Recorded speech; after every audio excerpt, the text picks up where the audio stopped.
Hello students, आपका फिर स्वागत है अथर्व जनरल नॉलेज क्लासेस में। आज की क्लास में भी हम हिस्ट्री ही कर रहे हैं और जैसा कि मैं हमेशा आपसे कहता हूं, इस वीडियो को भी आपने बिना स्किप किए देखना है, पूरा देखना है ताकि आपको मैक्सिमम नॉलेज मिल सके और आप अपने एग्जाम्स में अच्छा परफॉर्म कर सकें। और अगर आपको वीडियो पसंद आता है तो इसे लाइक कीजिएगा, अपने फ्रेंड्स में शेयर कीजिएगा और इस चैनल को सब्सक्राइब कीजिएगा, बेल बटन को हिट कीजिएगा ताकि आपको इस वीडियो के नोटिफिकेशन टाइमली मिलते रहें। तो चलिए स्टार्ट करते हैं। तो पहला प्रश्न, ऋग्वेद का शाब्दिक अर्थ क्या है? उत्तर है स्तुति का वेद, यानी कि वेद ऑफ प्रेज।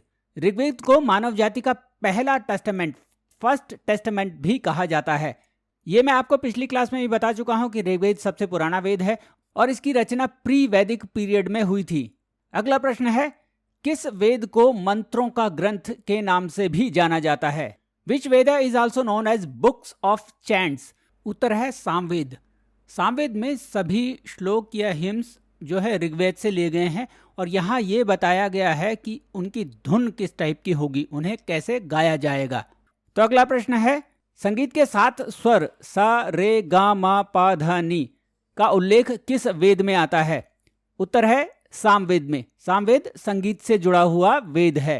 और जब संगीत की बात होती है तो मैंने पिछले किसी वीडियो में आपसे एक क्वेश्चन पूछा था कि रिसेंटली भारत के कौन कौन से संतूर वादक थे, उनका निधन हुआ है, बहुत प्रसिद्ध संतूर वादक थे। तो इसका जवाब मैं नहीं दे रहा, इसका जवाब आपको मुझे कमेंट बॉक्स में देना है। एक संतूर वादक का नाम आपको बता देता हूं, भजन सोपोरी, जिनका निधन हुआ है, और दूसरे एक और संतूर वादक हैं जो बहुत फेमस संतूर वादक हैं। मैंने उस वीडियो में आपको यह भी बताया है कि किस बांसुरी वादक के साथ मिलकर उन्होंने अपनी फिल्म संगीतज्ञ की जोड़ी बनाई थी और कई फिल्मों में संगीत भी दिया था। उन्हें पद्म भूषण भी मिल चुका है। तो अगर आपने वो वीडियो नहीं देखा तो मैं आई बटन ऊपर डाल रहा हूं, आप उस वीडियो को जरूर देखिएगा और वहां से आंसर ढूंढकर कमेंट बॉक्स में जरूर मुझे आंसर बताइएगा। अगला प्रश्न है, किस वेद में 2 शाही संस्कारों राजसूय और वाजपेय को पहली बार उल्लेख किया गया है? In which Veda the 2 royal ceremonies Rajasuya and Vajapeya were mentioned for the first time? उत्तर है यजुर्वेद में। यजुर्वेद में हमें राजसूय और वाजपेय यज्ञ के बारे में जानकारी मिलती है। अब राजसूय यज्ञ होता क्या है? राजसूय यज्ञ वो यज्ञ होता था जिसमें कि सैक्रिफाइसेस दिए जाते थे और ये माना जाता था कि उन सैक्रिफाइसेस के द्वारा किंग जो है और मजबूत हो रहा है। और दूसरा यज्ञ होता था वाजपेय यज्ञ। वाजपेय यज्ञ में एक रथ की दौड़ होती थी जिसमें कि वो राजा विजेता होता था।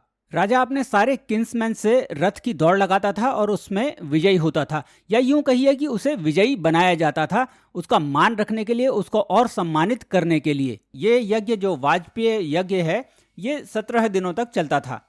और अगला प्रश्न है, किस वेद में श्लोक और गद्य दोनों हैं?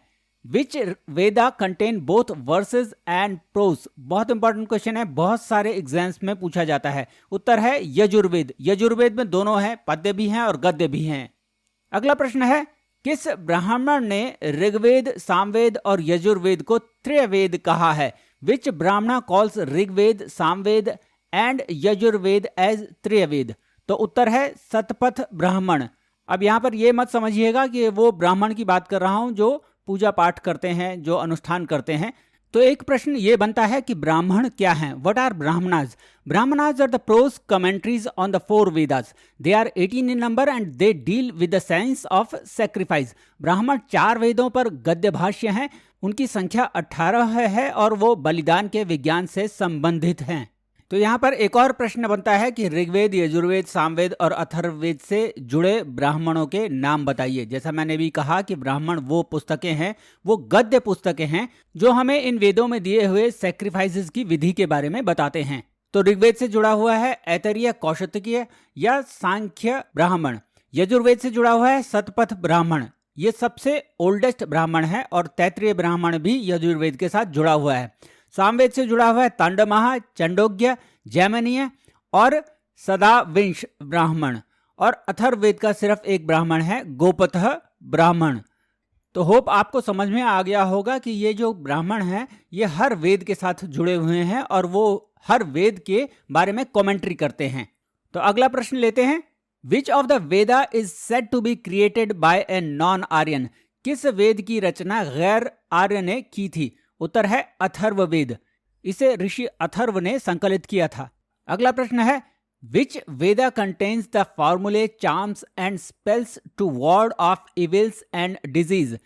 किस वेद में बुराइयों और रोगों को दूर करने के सूत्र और मंत्र हैं? उत्तर है अथर्ववेद। अथर्ववेद को ऋषि अथर्व ने संकलित किया था। It was compiled by sage Atharva. अगला प्रश्न है, which text of Vedic period is known as forest books? वैदिक काल के किस ग्रंथ को वन ग्रंथ के नाम से जाना जाता है? उत्तर है अरण्यक। इन ग्रंथों की रचना वनों में की गई थी और इनका अध्ययन वनों में ही किया जाता था। वे रहस्यवाद और बलिदान और पुरोहित दर्शन के प्रतीकवाद से संबंधित थे। These texts were composed in forest and were meant to be studied in forest. They deal with the mysticism and symbolism of sacrifice and priestly philosophy. अगला प्रश्न है, उपनिषद का शाब्दिक अर्थ क्या है और कुल कितने उपनिषद हैं? What is the literal meaning of Upanishad and how many Upanishad are there in total?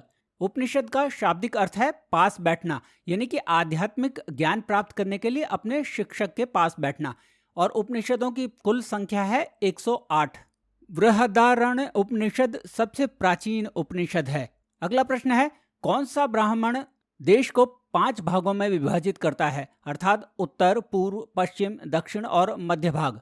उत्तर है ऐतरेय ब्राह्मण। अगला प्रश्न है, विच 3 functionaries assisted king in his rule? किन 3 पदाधिकारियों ने राजा के शासन में सहायता की? उत्तर है पुरोहित, सेनानी और ग्रामीणी। शुरुआत में ग्रामीणी गांव के मुखिया हुआ करते थे, लेकिन समय के साथ साथ उन्हें व्रजपति कहा जाने लगा, जो कि एक अधिकारी होता था जो चरागाह भूमि का या पाश्चर लैंड का अधिकार रखता था।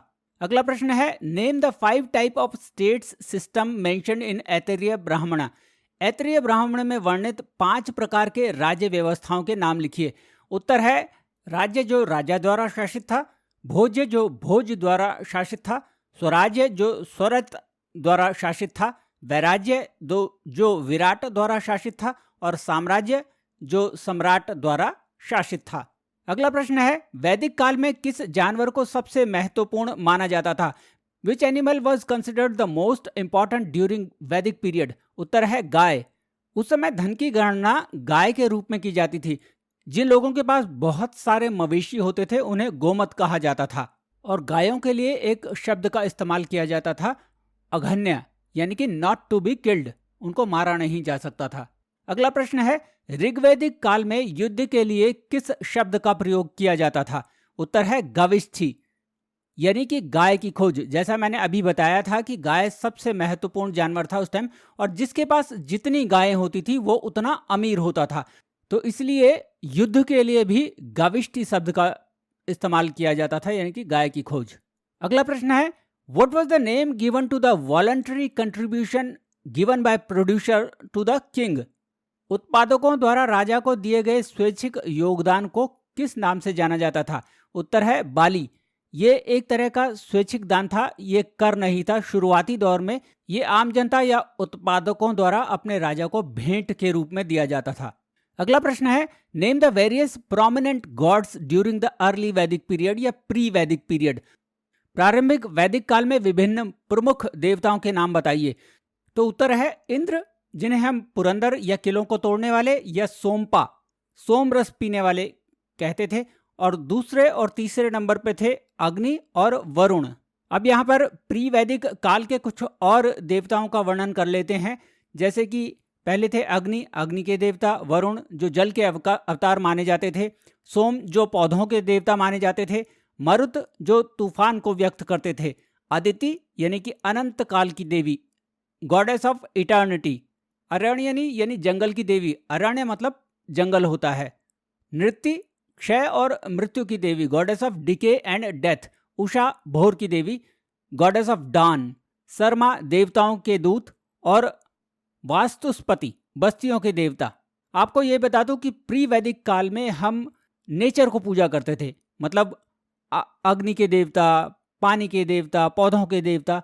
और लेटर वैदिक पीरियड में हम देखते हैं कि और देवता जैसे विष्णु और प्रजापति को पूजा जाने लगा। तो अगला प्रश्न इसी पे है, उस देवता का नाम बताइए जो उत्तर वैदिक काल में प्रमुखता से उभरा। तो जैसे मैंने पहले बताया कि प्रजापति जो क्रिएटर था और विष्णु को संरक्षक या प्रिजर्वर के रूप में और प्रोटेक्टर ऑफ पीपल के रूप में, और रुद्र जो पूर्व वैदिक काल में एक माइनर देवता थे अब मुख्य देवता बन गए थे। अगला प्रश्न है, उत्तर वैदिक काल में किस देवता को शूद्रों का देवता माना जाता था? उत्तर है पुषाण। पुषाण जो कि पशुओं की देखभाल करने वाले देवता भी माने जाते थे।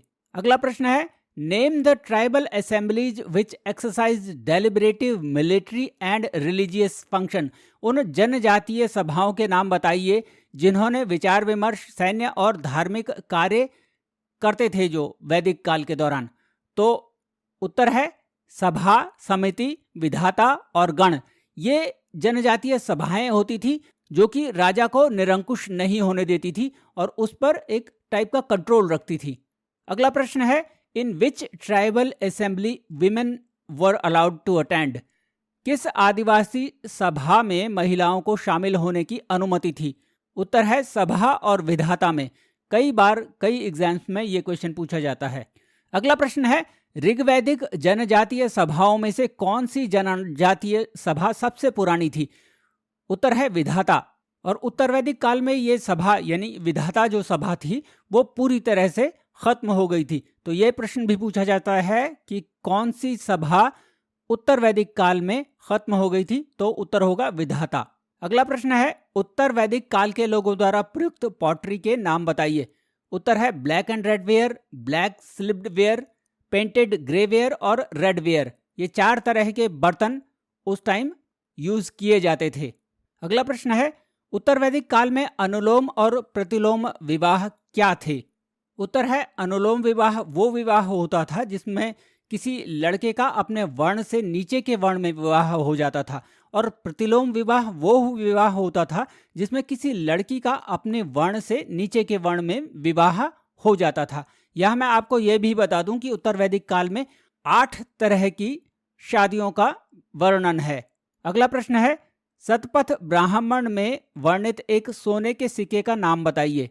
उत्तर है शतमना। ये एक विशिष्ट वजन का एक सोने का टुकड़ा था, यानी कि एक तरह का सिक्का था।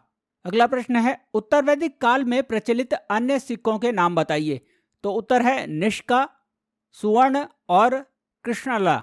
और यहाँ ये भी बता दूं कि सिक्कों का प्रयोग तो वहाँ पर था, लेकिन इसके बावजूद जो बार्टर सिस्टम था, वस्तु विनिमय प्रणाली, वो अभी भी प्रचलित थी। और इस समय पर मनी लैंडिंग का भी काम होता था, मतलब जो उधार में पैसा दिया जाता है, और जो उधार में पैसा देते थे उन्हें कुसुदिन कहा जाता था। अगला प्रश्न है, उत्तर वैदिक काल की कुछ प्रमुख देवियों के नाम बताइए। तो पहला है उषा यानी कि गॉडेस ऑफ डॉन, भोर की देवी। Aditi, mother of gods. Prithvi, Prithvi देवी या भूदेवी। आर्यनी, वन देवी। और सरस्वती, नदियों की देवी। अगला प्रश्न है, what kind of cultivation was practised during early Vedic period? उत्तर है शिफ्टिंग कल्टीवेशन। अब ये शिफ्टिंग कल्टीवेशन होता है क्या है? ये एक तरह की खेती होती है जिसमें कि किसान थोड़े समय तक कुछ खेतों को जोतते हैं और उन खेतों की जब उपजाऊपन खत्म हो जाता है तो उन्हें छोड़ देते हैं ताकि वो अपनी उर्वरा शक्ति को रिगेन कर सकें। अगला प्रश्न है, वैदिक लोगों को कौन कौन से अनाज के बारे में पता था? उत्तर है सबसे पहले है यव यानी कि जौ, और व्रीहि जो चावल का नाम था, गोधुमा यानी कि गेहूं, मुग्धा यानी कि मूंग, मास यानी उड़द, श्यामका यानी बाजरा, तिल और गन्ना, इन सब क्रॉप से वो परिचित थे। अब अगर महिलाओं की स्थिति देखें तो प्री वैदिक पीरियड में महिलाओं की स्थिति बहुत अच्छी थी, लेकिन धीरे धीरे उनकी स्थिति लेटर वैदिक पीरियड में वो किसी भी ट्राइबल असेंबली का पार्ट नहीं थी, पर अभी भी कुछ जगहों पर महिलाओं की इम्पोर्टेंस बनी हुई थी। तो एक प्रश्न ये बनता है कि वैदिक काल की किस महिला विचारक ने शाही दरबारों में वाद विवाद में भाग लिया था? तो उत्तर है गार्गी। और गार्गी से ही जुड़ा हुआ एक प्रश्न आता है कि किस उपनिषद में गार्गी और याज्ञवल्क्य का संवाद है? तो उत्तर है बृहदारण्यक उपनिषद में। अगला प्रश्न है, ऋग्वेद के किस सूक्त में पौधों को मां के जैसा कहा गया है, यानी कि मदर फिगर माना गया है? तो उत्तर है औषधि सूक्त में।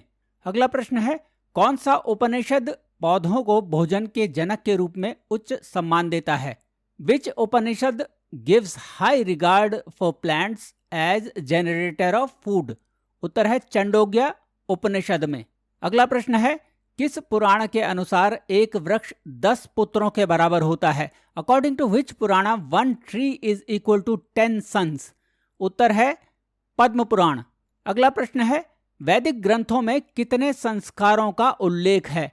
How many sanskara are mentioned in Vedic text? तो उत्तर है 18। और उसमें से मेन संस्कार क्या क्या होते हैं? एक होता है गर्भाधान संस्कार। जब हम अपनी माताओं के पेट में आते हैं तो उस टाइम ये संस्कार होता है। एक और संस्कार आपको सबको ही पता है, जिसे हम अंतिम संस्कार भी कहते हैं। वो 18वां संस्कार है जो हमारी मृत्यु पे होता है। और कुछ और संस्कार हैं, जैसे कि नामकरण, जब बच्चे का नाम रखा जाता है, चूड़ाकर्म यानी कि मुंडन जिसे हम कहते हैं, उपनयन यानी कि जनेऊ संस्कार होता है, और विवाह जो मैरिज होती है उसे भी हिंदू धर्म में एक संस्कार माना गया है। अगला प्रश्न है, किस उपनिषद में हमें पहली बार 4 आश्रमों ब्रह्मचर्य, गृहस्थ, वानप्रस्थ और संन्यास का उल्लेख मिलता है? उत्तर है जबला उपनिषद में। किस संहिता के अनुसार शराब, स्त्री और जुआ, इनको 3 बुराइयां माना गया है? तो उत्तर है मैत्रेयायणी संहिता में। और यहाँ स्त्री से मतलब नॉर्मल स्त्री नहीं है, उन स्त्रियों को बुराई माना गया है जो कि वैश्याओं का काम करती थी। अगला प्रश्न है, उन उपवेदों के नाम बताइए जो 4 वेदों से जुड़े हुए थे? उत्तर है ऋग्वेद से आयुर्वेद जुड़ा हुआ था, सामवेद से गंधर्ववेद जुड़ा हुआ था, यजुर्वेद से धनुर्वेद जुड़ा हुआ था और अथर्ववेद से शिल्प वेद जुड़ा हुआ था। अगला प्रश्न है, ऋग्वेद के किस सूक्त में नदियों का वर्णन किया गया है? In which hymn of Rigveda there is a mention of rivers? उत्तर है नादि सूक्त। इस सूक्त में 21 नदियों का वर्णन किया गया है।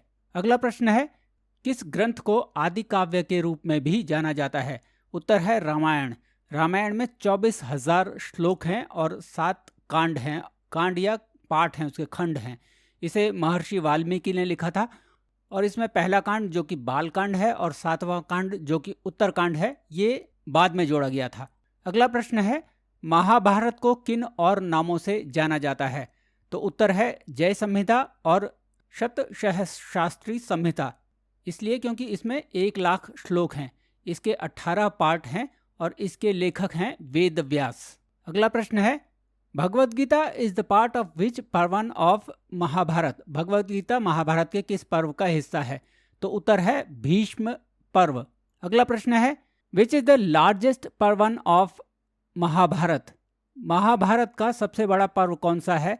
वो है शांति पर्व। अगला प्रश्न है, पुराणों की कुल संख्या कितनी है और सबसे पुराना पुराण कौन सा है? उत्तर है 18 पुराण। टोटल 18 पुराण हैं और मत्स्य पुराण सबसे प्राचीन पुराण है। तो स्टूडेंट्स, ये था हिस्ट्री का तीसरा पार्ट। आशा करता हूँ आपको ये वीडियो पसंद आई हो। अगर आपको वीडियो अच्छी लगी तो इसे लाइक और शेयर ज़रूर कीजिएगा। तो स्टूडेंट्स, मिलते हैं फिर एक नए वीडियो में। Thank you very much for watching this video.